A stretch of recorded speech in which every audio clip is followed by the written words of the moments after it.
Hola, mi nombre es Valeria. Este es mi nuevo video original en mi canal original. Ahora seguirá mi locutor. Suscríbanse. Disfruten del video. El 26 de marzo de 1943, en las aguas heladas del Pacífico Norte, a más de 180 millas al oeste de las Islas Aleutianas, un almirante estadounidense tomó una decisión que ningún manual de táctica naval le habría aconsejado. Frente a él se extendía una formación japonesa con el doble de tonelaje, el doble de alcance de cañón y el doble de barcos de combate. Detrás de él no había cobertura aérea, no había submarinos de apoyo, no había ninguna base cercana desde la que pudiera llegar refuerzo alguno. Solo el océano abierto, el frío cortante de las aguas subárticas y 6 barcos que en conjunto pesaban menos que los cruceros pesados japoneses, por separado. Durante 3 horas y 42 minutos, esos 6 barcos sostuvieron el duelo de artillería de superficie más largo que la Armada de los Estados Unidos libró en toda la Segunda Guerra Mundial. Sin un solo avión en el cielo, sin una sola carga de profundidad. Solo proyectiles de cañón cruzándose sobre el agua gris a distancias de hasta 20.000 metros. Y cuando todo terminó, cuando los cañones callaron y el humo se disipó sobre el Pacífico Norte, el resultado dejó perplejos a los analistas de ambos bandos durante décadas. Esta es la historia de la batalla del río Komandorski. La historia de un almirante que no debía estar al mando de una fuerza de combate, de un crucero que se detuvo en mitad del océano, con los cañones enemigos apuntando hacia él, y de 4 destructores que recibieron la orden de avanzar hacia una muerte casi segura para dar tiempo a un solo barco a reiniciar sus motores. En el verano de 1942, las Islas Aleutianas dejaron de ser una cadena de rocas volcánicas cubiertas de niebla en el extremo más remoto del territorio estadounidense, para convertirse en un problema estratégico de primera magnitud. El 3 de junio de ese año, la aviación de la Armada Imperial Japonesa bombardeó la base naval estadounidense de Dutch Harbor, en la isla de Unalaska. 2 días después, tropas japonesas desembarcaron en las islas de Attu y Kiska, en el extremo occidental de la cadena aleutiana. Era la primera vez desde la guerra de 1812 que fuerzas enemigas ocupaban territorio soberano de los Estados Unidos. El presidente Roosevelt exigió una respuesta. Los estrategas militares señalaron lo que todos sabían, pero nadie quería decir en voz alta. Attu y Kiska estaban a más de 1.200 millas de Dutch Harbor. Operaban bajo una niebla permanente que hacía imposible cualquier operación aérea sostenida, y el clima subártico del Pacífico Norte ponía al límite a los hombres y al material. Recuperar esas islas iba a requerir tiempo, recursos y paciencia. Pero antes de cualquier operación anfibia, había que hacer algo más urgente y más difícil: cortar el corredor de abastecimiento japonés que mantenía vivas las guarniciones de Attu y Kiska. Ese corredor dependía de convoyes que navegaban desde las bases japonesas en las Islas Kuriles hacia el oeste de las Aleutianas, generalmente aprovechando la niebla y la oscuridad para evitar ser detectados. La responsabilidad de interceptar esos convoyes recayó sobre el sector naval del Pacífico Norte, una fuerza que nunca había recibido la atención ni los recursos que Washington destinaba a los teatros del Pacífico Central o del Atlántico. Era el teatro olvidado de una guerra que ya exigía demasiado en demasiados frentes al mismo tiempo. Charles Horatio McMorris tenía 48 años cuando recibió el mando de las fuerzas de superficie del Pacífico Norte a finales de 1942. Era un hombre de libros y mapas, no de puentes de mando en combate. había destacado como oficial de inteligencia y planificación estratégica. Había servido en el Estado Mayor del almirante Nimitz en Pearl Harbor y era considerado uno de los oficiales más brillantes de su generación en lo que se refería a análisis operativo. Pero no tenía experiencia en comandar un escuadrón de superficie en combate. Sus compañeros lo llamaban SOC, Apócope de Sócrates, un apodo que resumía bien la reputación que se había ganado en décadas de servicio. Era el hombre al que se consultaba, no el hombre que disparaba los cañones. Cuando McMorris llegó a Dutch Harbor para tomar el mando de su pequeña fuerza, la situación era clara en términos de papel y desconcertante en términos de recursos disponibles. Su misión era interceptar los convoyes japoneses antes de que llegaran a Attu o Kiska. Para ello, contaba con lo que el Pacífico Norte podía ofrecerle: un crucero pesado de 15 años de antigüedad, el USS Salt Lake City, al que la tripulación llamaba el viejo Swayback, por la forma que había adquirido su cubierta después de años de servicio. Un crucero ligero, el USS Richmond, que hacía las veces de buque insignia, y 4 destructores, el Dale, el Bailey, el Coglan y el Monaghan, cada uno operando al límite de sus capacidades de mantenimiento. No había portaaviones, no había aviación embarcada.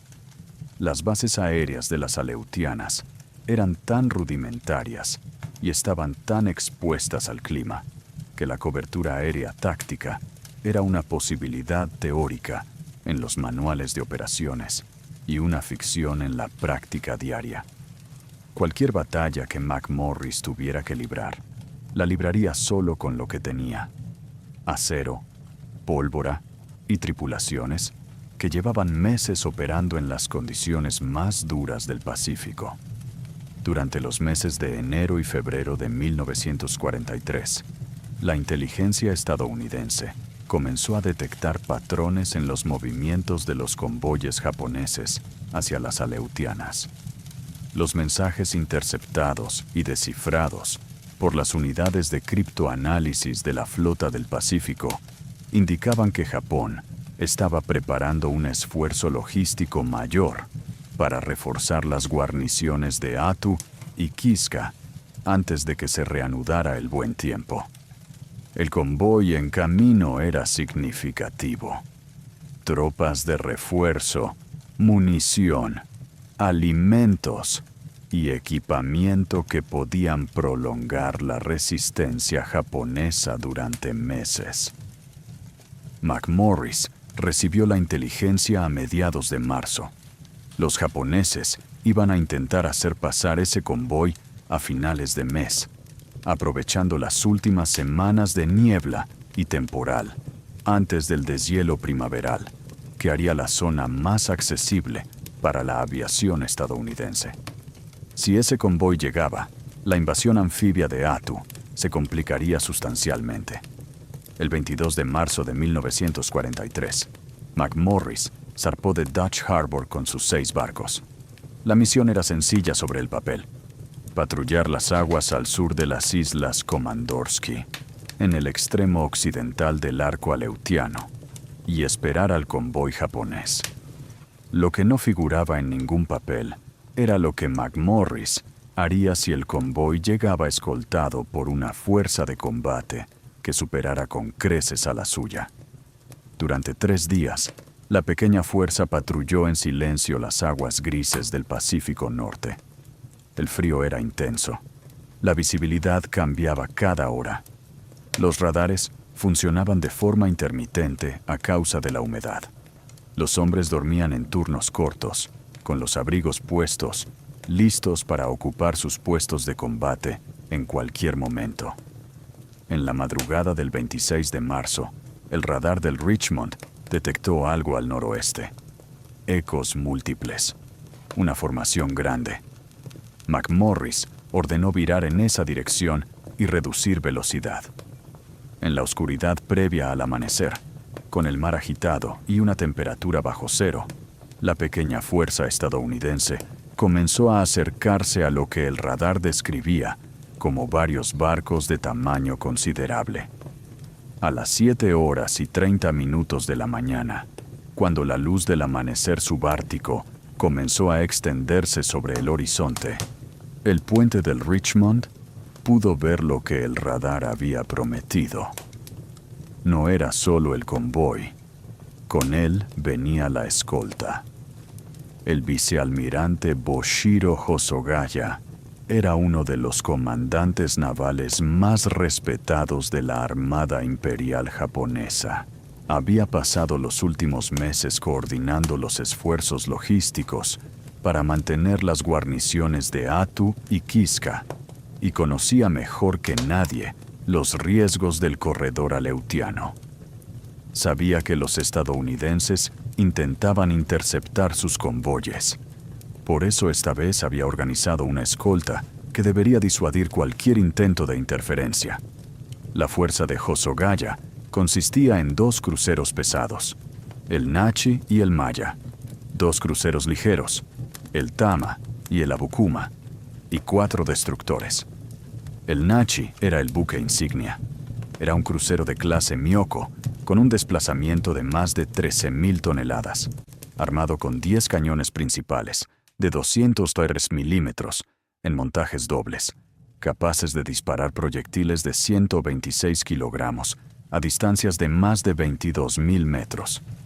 El Maya era un crucero de clase Takao, igualmente formidable. Solo esos 2 barcos superaban en tonelaje y potencia de fuego a toda la fuerza de McMorris combinada. Junto al convoy había 3 transportes cargados con las tropas y suministros destinados a las guarniciones japonesas: el Sanko Maru, el Sakito Maru y el Asaka Maru. Para Hosogaya, proteger esos 3 barcos era la prioridad absoluta de la misión. Cuando los vigías japoneses detectaron los barcos estadounidenses al amanecer del 26 de marzo, Hosogaya evaluó la situación con rapidez. La ventaja numérica y en potencia de fuego estaba claramente de su lado. Tenía más cañones, de mayor calibre y con mayor alcance. Si el almirante estadounidense tenía algún sentido de la autopreservación, lo lógico era que se retirara en cuanto comprendiera la desproporción de fuerzas. Pero Hosogaya no conocía a Charles McMorris. A las 8:40 de la mañana, McMorris ordenó abrir fuego. Era una decisión que desafiaba cualquier análisis racional de probabilidades. Su fuerza era más pequeña, más lenta y estaba superada en alcance de cañón. Pero McMorris había calculado algo que Hosogaya no esperaba. Si atacaba con decisión desde el principio, podía forzar a los cruceros japoneses a concentrarse en él y alejar de los transportes la amenaza de sus cañones. Y mientras los transportes corrían hacia el norte para ponerse fuera del alcance del combate, McMorris tendría una posibilidad pequeña, pero real, de causar suficiente daño para que la operación japonesa resultara un fracaso logístico, aunque no una derrota táctica. Los primeros disparos del Richmond y el Salt Lake City abrieron la batalla a las 8:42. Las columnas de agua levantadas por los impactos cercanos se alzaron alrededor del Nachi. Hosogaya, sorprendido por la agresividad del ataque, tardó varios minutos en reorganizar su formación. Esos minutos fueron suficientes para que los transportes comenzaran a alejarse hacia el norte a toda máquina. Lo que siguió fue uno de los duelos de artillería más intensos y sostenidos que la historia naval registra del Pacífico. Los 2 bandos maniobraban constantemente, cada uno intentando mejorar su ángulo de tiro mientras negaba al contrario el suyo. McMorris ordenaba viradas bruscas cada vez que los proyectiles japoneses comenzaban a caer demasiado cerca. Los artilleros del Salt Lake City disparaban con una cadencia extraordinaria, compensando con velocidad y precisión lo que no podían compensar con calibre. El Salt Lake City era un crucero pesado de clase Pensacola, puesto en servicio en 1929. Llevaba 14 años de servicio activo cuando llegó a las aguas de Komandorski. Sus 9 cañones principales de 203 milímetros eran idénticos en calibre a los del Nachi y el Maya, pero sus tripulantes habían desarrollado un sistema de trabajo que les permitía mantener una cadencia de fuego superior a la teórica del arma. El capitán Bertram Rogers había insistido durante meses en ejercicios de artillería que sus oficiales consideraban excesivos. En la mañana del 26 de marzo, esos ejercicios se convirtieron en la diferencia entre morir y sobrevivir. A las 9:10, el Salt Lake City recibió el primer impacto directo. Un proyectil de 203 milímetros del Nachi penetró la cubierta de proa y explotó en el interior, causando un incendio que los equipos de control de daños tardaron 20 minutos en extinguir. McMorris no redujo la velocidad ni cambió su postura de combate. A las 9:45, un segundo impacto alcanzó la sala de control del timón, inutilizando temporalmente el sistema de gobierno principal.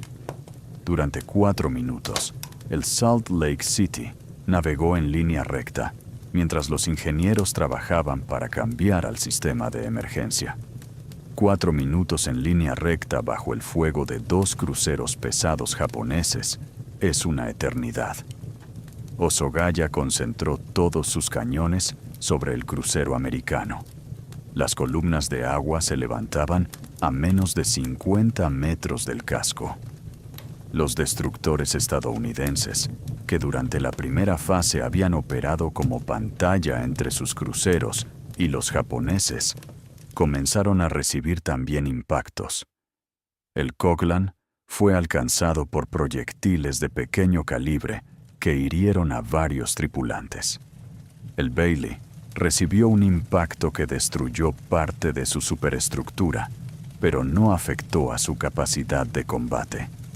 Los destructores japoneses intentaban en repetidas ocasiones flanquear la formación de McMorris para lanzar torpedos, y cada vez los destructores americanos salían a su encuentro para negar ese ángulo de ataque, poniendo sus propios cascos entre los torpedos y los cruceros. Durante más de 2 horas, McMorris mantuvo ese equilibrio imposible. Atacaba para obligar a Hosogaya a concentrarse en él. Maniobrabas constantemente para dificultar el tiro japonés. Mantenía a sus destructores como escudo móvil. Y mientras tanto, los transportes japoneses se alejaban cada vez más hacia el norte. Pero a las 11:03 de la mañana, el equilibrio se rompió. Un proyectil japonés penetró en la zona de los depósitos de combustible del Salt Lake City y provocó una entrada de agua de mar en los tanques. El agua de mar mezclada con el combustible comenzó a circular por el sistema de alimentación de las calderas, causando fallos intermitentes. La velocidad del crucero comenzó a caer, de 25 nudos a 22, de 22 a 18, de 18 a 15. McMorris lo vio en los instrumentos y supo lo que significaba. Si el Salt Lake City perdía velocidad, los cruceros japoneses podían reducir la distancia y concentrar su fuego de forma devastadora. Ordenó al maquinista jefe que resolviera el problema a cualquier costo. El maquinista jefe le respondió que estaban trabajando en ello y que necesitaban tiempo. El tiempo era exactamente lo que no había. Si todavía no eres suscriptor de este canal, este es el momento. Cada semana recuperamos del olvido historias como esta, batallas que los grandes libros apenas mencionan, pero que decidieron el destino de guerras enteras. Pulsa el botón de suscribirse ahora mismo y activa las notificaciones para no perderte ninguna. Y si esta historia ya te ha enganchado, dale a me gusta. Eso le dice a YouTube que más personas merecen saber lo que pasó en las aguas heladas de Komandorski. A las 11 horas y 54 minutos de la mañana, el Salt Lake City se detuvo por completo. El sistema de combustible había fallado. Los motores principales estaban sin alimentación. El crucero más poderoso de la fuerza de McMorris estaba inmóvil en mitad del océano, a menos de 18,000 metros de los cruceros pesados japoneses que seguían avanzando hacia él.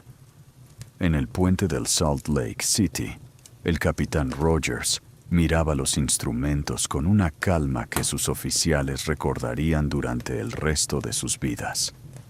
Ordenó al ingeniero jefe que pusiera en marcha cualquier sistema alternativo disponible.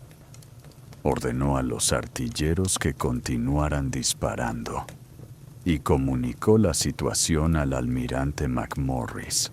En el Richmond, McMorris recibió el mensaje y tomó una decisión en menos de 30 segundos. Era la única decisión posible, aunque fuera también la más cercana al suicidio colectivo que podía imaginarse. Ordenó a los 4 destructores que avanzaran contra la flota japonesa a máxima velocidad para lanzar sus torpedos. El teniente comandante Rollin Westholm, al mando del Bailey, recibió la orden a las 11 horas y 54 minutos y la transmitió a los otros 3 destructores, sin ningún comentario adicional. No había nada que comentar. Todos sabían lo que significaba. Los 4 destructores, el Bailey, el Coghlan, el Dale y el Monaghan, viraron en formación hacia la flota japonesa y comenzaron a acelerar. Sus motores rugieron al máximo. Las proas cortaban el agua helada, levantando cortinas de espuma. Detrás de ellos, el Salt Lake City seguía inmóvil, con sus artilleros disparando los últimos proyectiles que tenían a mano. Hosogaya vio venir los destructores en su pantalla de radar y en los prismáticos de sus oficiales de puente. 4 destructores en carga directa, a máxima velocidad. Eran 4 amenazas que no podían ignorarse, aunque el resultado final fuera su destrucción.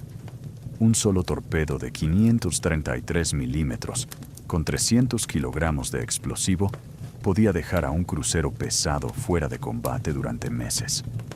2 torpedos en el lugar correcto podían hundirlo. Y cada destructor americano llevaba entre 8 y 12 torpedos. Los cruceros japoneses comenzaron a maniobrar para evitar los torpedos, antes incluso de que los destructores estuvieran al alcance de lanzarlos. La formación de Hosogaya se abrió, los barcos viraron y aceleraron en distintas direcciones. Los artilleros japoneses concentraron su fuego sobre los 4 destructores que se acercaban. Las columnas de agua se levantaban a derecha e izquierda del Bailey, mientras Westholm mantenía el rumbo.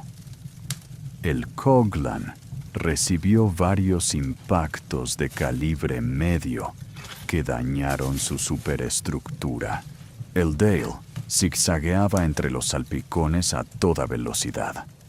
El Monaghan avanzaba con los motores a máxima potencia, mientras su tripulación cargaba los tubos lanzatorpedos y esperaba la orden. Mientras tanto, en las salas de máquinas del Salt Lake City, los ingenieros trabajaban con una velocidad desesperada para purgar el sistema de combustible. El problema era físico y mecánico. El agua de mar había contaminado los circuitos de alimentación de las calderas y había que aislar los circuitos afectados, vaciarlos y volver a alimentarlos con combustible limpio desde los depósitos auxiliares. Era un proceso que en condiciones normales llevaba entre 40 y 60 minutos. Tenían que hacerlo en menos de 20 o el crucero sería destruido antes de que terminaran. Los 4 destructores llegaron al límite de su alcance de torpedos a las 12 horas y 03 minutos. Westholm dio la orden de lanzar. Los torpedos salieron de los tubos y corrieron hacia la formación japonesa, mientras los destructores viraban bruscamente. Los torpedos no alcanzaron ningún blanco.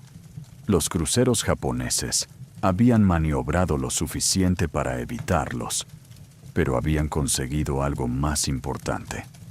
Habían detenido el avance de Hosogaya. Durante los 11 minutos que duró la carga de los destructores, la flota japonesa había concentrado su atención en las 4 proas que se acercaban. Los cañones del Nachi y el Maya habían disparado contra los destructores, en lugar de seguir devastando al Salt Lake City inmóvil. Esos 11 minutos fueron suficientes. A las 12 horas y 04 minutos, el maquinista jefe del Salt Lake City informó al puente. Los motores respondían. El sistema de combustible alternativo estaba operativo. La velocidad comenzó a aumentar lentamente. 5 nudos. 8 nudos. 10. En el puente del Nachi, el vicealmirante Hosogaya tenía ante él un cuadro de situación que debería haberle anunciado una victoria inminente. El crucero pesado americano había estado detenido durante 10 minutos. Sus propios barcos lo superaban ampliamente en potencia de fuego. Los destructores americanos habían lanzado sus torpedos sin resultados y se alejaban. El Salt Lake City apenas comenzaba a moverse. Si mantenía la presión durante 20 o 30 minutos más, podía hundirlo. Pero Hosogaya tenía en mente otras consideraciones que sus artilleros no podían ver desde sus puestos de combate. Sus cruceros pesados habían gastado entre el 60 y el 70% de su munición de grueso calibre. No era una cifra insólita en un duelo prolongado, pero era una cifra que preocupaba a Hosogaya porque conocía perfectamente la distancia que lo separaba de su base más cercana. Las Islas Kuriles estaban a más de 900 millas. Si seguía combatiendo durante media hora más, llegaría de regreso con munición para una sola andanada. Además, Hosogaya sabía que la flota del Pacífico Norte estadounidense tenía bases en Dutch Harbor y en las Islas Aleutianas Orientales. La batalla había comenzado hacía casi 4 horas. En 4 horas, un avión de largo alcance podía recorrer una distancia considerable. Hosogaya no había recibido ninguna señal de que hubiera aeronaves enemigas en camino, pero tampoco tenía ninguna garantía de que no las hubiera. El tiempo en esa zona del Pacífico hacía imposible cualquier certeza sobre la situación aérea. A las 12 horas y 05 minutos de la mañana, el vicealmirante Boshiro Hosogaya ordenó la retirada general. La señal se transmitió por radio a todos los barcos de su formación. Los cruceros viraron hacia el noroeste. Los destructores japoneses se replegaron alrededor de los transportes. En menos de 10 minutos, la flota japonesa había roto el contacto y se alejaba a máxima velocidad. En el puente del Richmond, McMorris recibió los informes de sus vigías y no los entendió de inmediato. Los japoneses se retiraban. La flota que había tenido a su crucero más poderoso detenido e indefenso durante 10 minutos estaba poniendo rumbo al noroeste. McMorris no persiguió. No tenía condiciones para hacerlo. El Salt Lake City había recibido 2 impactos directos importantes. Tenía compartimentos inundados y el sistema de combustible era frágil. El Bailey y el Coglan habían sufrido daños en la superestructura. La munición de los cruceros estaba severamente reducida. Continuar el combate habría sido convertir una retirada japonesa en una victoria japonesa tardía. A las 12 horas y 15 minutos, el último barco japonés desapareció del radar del Richmond. La batalla del río Komandorsky había terminado. Los tripulantes del Salt Lake City, que salieron a cubierta en esos minutos, vieron el océano vacío a su alrededor y tardaron varios segundos en comprender que el sonido de los cañones había cesado definitivamente. Llevaban más de 3 horas y media bajo fuego continuo. Algunos no podían oír bien por la percusión de sus propias armas. Otros tenían las manos quemadas o cortadas de trabajar en condiciones de emergencia durante horas. El crucero tenía una lista de 7 grados a estribor, agua en 3 compartimentos y los restos de 2 incendios controlados todavía humeando en la cubierta de proa. Nadie estaba celebrando. Los transportes japoneses habían escapado hacia el norte. Los objetivos que McMorris había salido a interceptar seguían intactos. Por cualquier criterio lógico de evaluación táctica, la batalla había terminado en empate, cuando no en derrota para los americanos. Pero las consecuencias estratégicas de lo sucedido iban a tardar varios días en hacerse evidentes.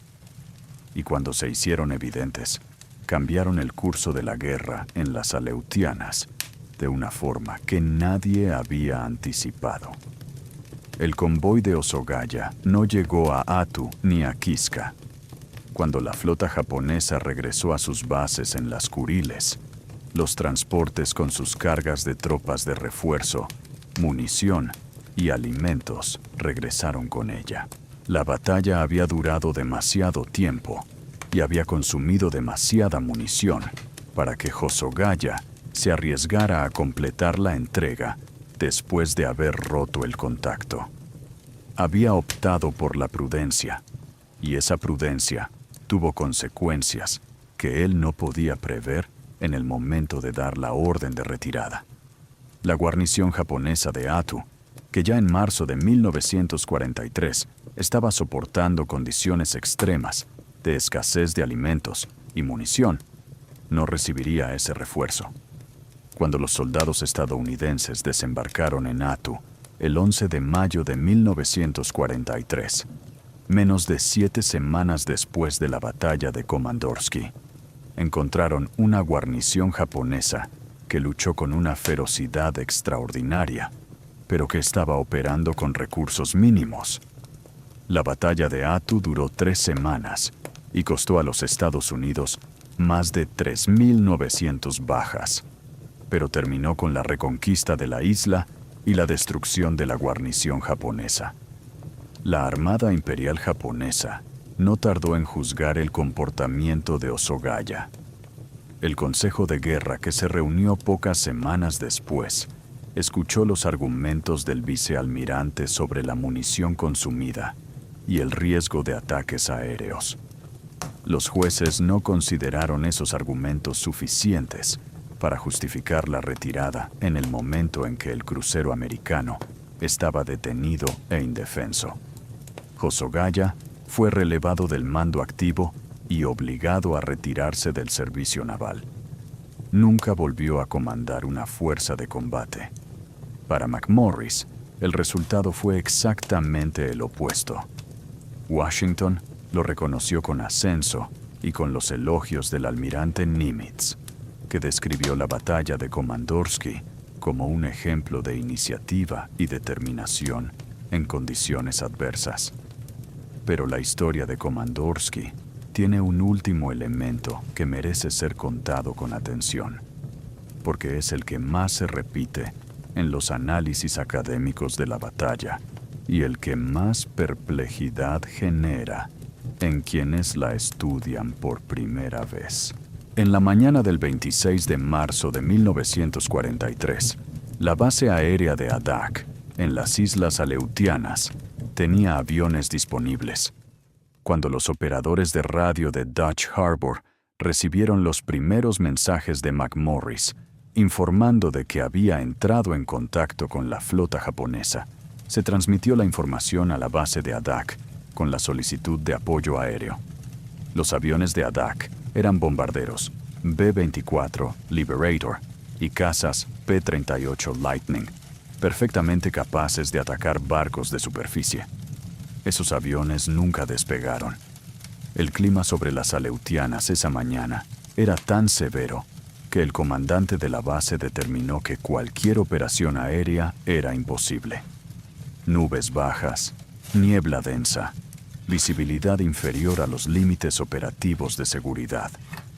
Los aviones permanecieron en tierra durante toda la batalla. Hosogawa no sabía esto. Hosogawa calculó que en 4 horas de combate, los americanos habrían tenido tiempo suficiente para organizar un ataque aéreo desde sus bases en las Aleutianas. Hosogawa decidió que el riesgo de un ataque aéreo, combinado con la reducción de su munición, justificaban la retirada.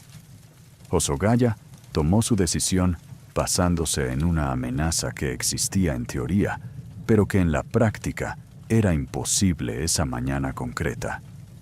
Los aviones que terminaron la batalla de Komandorsky eran aviones que estaban en tierra con los motores apagados, a 400 millas de distancia, sin posibilidad de despegar. Su sola existencia, su mera posibilidad teórica de aparecer en el horizonte, fue suficiente para que un almirante japonés tomara la decisión que cambió el resultado del combate. Nunca en la historia de la Guerra Naval del Pacífico se dio un caso similar. Una batalla decidida no por barcos ni por aviones, sino por la posibilidad abstracta de que hubiera aviones que podían llegar, pero que en realidad nunca llegaron. Charles McMorris pasó el resto de la guerra en puestos de Estado Mayor de alto nivel. Fue ascendido a vicealmirante en 1944 y contribuyó de forma significativa a la planificación de las grandes operaciones anfibias del Pacífico Central. Murió en 1954, a los 59 años, mientras estaba en servicio activo. El Salt Lake City sobrevivió a la guerra. Después de ser reparado en el astillero de Puget Sound, siguió en servicio hasta el final de las hostilidades. En 1946, fue utilizado como barco blanco en las pruebas nucleares de la Operación Crossroads, en el atolón Bikini. Resistió 2 explosiones atómicas, un resultado que los ingenieros navales consideraron notable para un barco de su antigüedad. Finalmente fue hundido como blanco de tiro en 1948. El Bailey, el destructor que lideró la carga suicida, sobrevivió también a la guerra. Westholm, el oficial que dio la orden de mantener el rumbo hacia los cruceros japoneses, continuó su carrera en la Armada y fue ascendido a capitán de navío al final de la guerra. De los 1,200 hombres que tripulaban los 6 barcos de McMorris, en la mañana del 26 de marzo de 1943, murieron 7. Los japoneses perdieron a 14.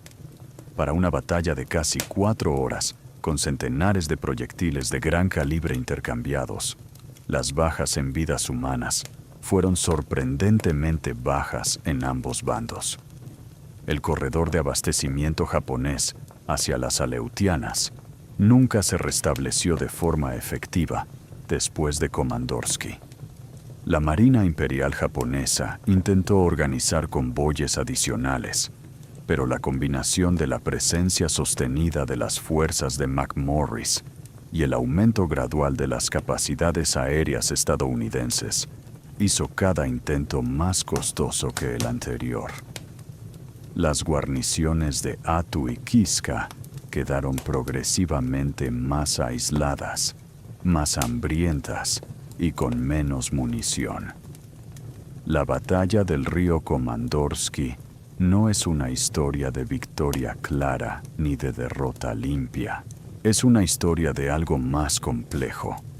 La forma en que las decisiones tomadas bajo presión extrema, con información incompleta, con recursos insuficientes y en condiciones que ningún manual puede anticipar, tienen consecuencias que se extienden mucho más allá del momento en que se toman. McMorris tomó la decisión de atacar cuando la lógica le decía que se retirara. Hosogaya tomó la decisión de retirarse cuando la lógica le decía que avanzara. Ninguno de los dos sabía en ese momento que sus decisiones iban a determinar quién controlaba las Aleutianas 3 meses después. Y en algún lugar entre esas dos decisiones hay una lección sobre la naturaleza de la guerra que sigue siendo válida décadas después de que los últimos supervivientes de esa batalla hayan dejado de existir. Si esta historia te ha llegado, si en algún momento de estos últimos minutos has sentido el frío de esas aguas o el temblor de los cañones, haz algo por nosotros ahora mismo. Dale a me gusta a este video. Suscríbete si todavía no lo has hecho. Activa la campana de notificaciones. Lo que hacemos aquí, rescatar del olvido historias que los grandes libros de historia mencionan en una sola línea, o ni siquiera eso, solo es posible porque hay personas como tú que deciden que estas historias merecen ser contadas y escuchadas. Cada suscriptor es una razón más para seguir buscando en los archivos, en los registros de batalla, en las memorias de los que estuvieron allí. Nos vemos en el próximo video.